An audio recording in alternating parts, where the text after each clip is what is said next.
Bonjour à tous, une vidéo sur les angles qui commence par 3 points, O, A et B, et je vais tracer les deux demi-droites OA et OB, et bien sûr puisque ces deux demi-droites ont la même origine, elles forment un angle que vous avez maintenant sous les yeux. Eh bien cet angle-ci, dans un texte, se note d'une façon bien précise que vous connaissez sans doute, AOB chapeau ou BOA chapeau. Alors, dans certains exercices, on préfère utiliser des directions plutôt que des points. C'est-à-dire, regardez la lettre X qui est ici. X n'est pas un point, ça indique tout simplement une direction. Alors la demi-droite, elle a comme origine O et elle va dans la direction X. Et la lettre Y que vous voyez maintenant, c'est la même histoire. Origine O qui va dans la direction Y, c'est la deuxième demi-droite. Eh bien, dans un texte, vous verrez souvent ce genre de choses. On notera XOY ou YOX comme si X et Y étaient des points, mais ce ne sont pas des points, ce sont des directions. Alors maintenant, une définition que je vous laisse lire. N'oubliez pas le bouton pause. Alors je vais faire apparaître deux angles et vous demandez tout de suite si d'après vous, ces deux angles sont adjacents. Eh bien non, parce qu'ils n'ont pas de sommet commun, ils n'ont pas le même sommet, par conséquent, ils ne sont pas adjacents. Alors je vous demande d'être très attentif maintenant, parce qu'il va y avoir pas mal d'animations, et à chaque fois, je vais vous poser une question. Alors, est-ce que dans cette situation, par contre, les deux angles sont adjacents? Eh bien non, non bien sûr, parce qu'ils ont peut-être un même sommet, effectivement, mais ils n'ont pas de côté commun, donc ils ne sont pas adjacents. Est-ce que dans cette situation-là, les deux angles sont adjacents?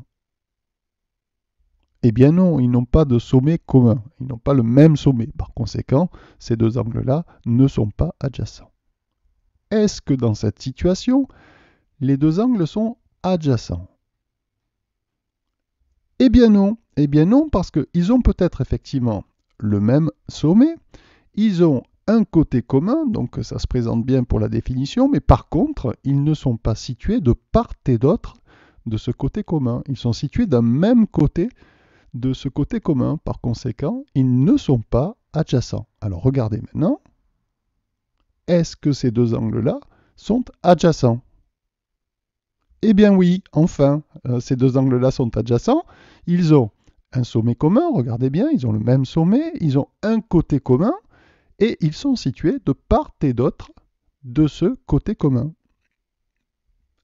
Alors ces deux angles qui ne sont pas adjacents, je vais les rendre adjacents en les déplaçant, en faisant en sorte qu'ils aient un même sommet, un côté commun et qu'ils soient situés de part et d'autre. Alors dans cette situation-là, que constatez-vous?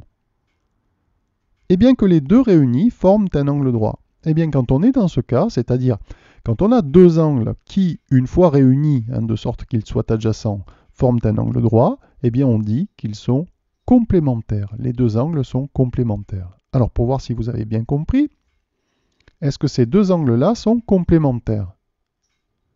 Eh bien oui, oui parce que la somme des deux mesures, 65 degrés plus 25 degrés, donne 90 degrés. Autrement dit, la mesure de l'angle droit.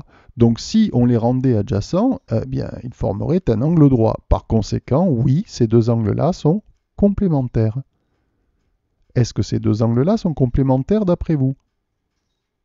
Eh bien oui, pour les mêmes raisons, 33 plus 57 égale 90. Par conséquent, les deux angles, une fois réunis, donneraient un angle droit, c'est-à-dire qu'ils sont complémentaires.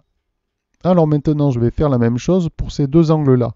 Ils ne sont pas adjacents, je vais faire en sorte qu'ils le soient. Donc, même sommet, un côté commun est situé de part et d'autre. Que constatez-vous? Eh bien qu'ils forment un angle plat. Et dans ce cas, on dit que les deux angles sont supplémentaires. Attention, ne vous trompez pas avec le vocabulaire précédent. Tout à l'heure, c'était complémentaire et ici, c'est supplémentaire. Bien. Alors, pour voir si vous avez compris, est-ce que ces deux angles-là sont supplémentaires?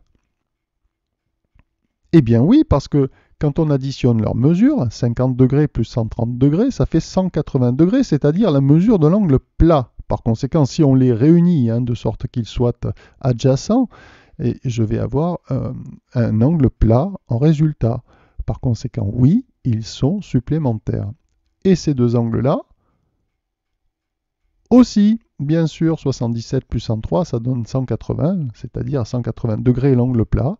Donc oui, ils sont supplémentaires. Donc on a maintenant dans nos bagages trois définitions. Une définition pour adjacent qu'on a vu, hein, donc même sommet, un côté commun, et situé de part et d'autre de ce côté commun. On a vu aussi que deux angles complémentaires, finalement, sont deux angles dont la somme des mesures est égale à 90 degrés.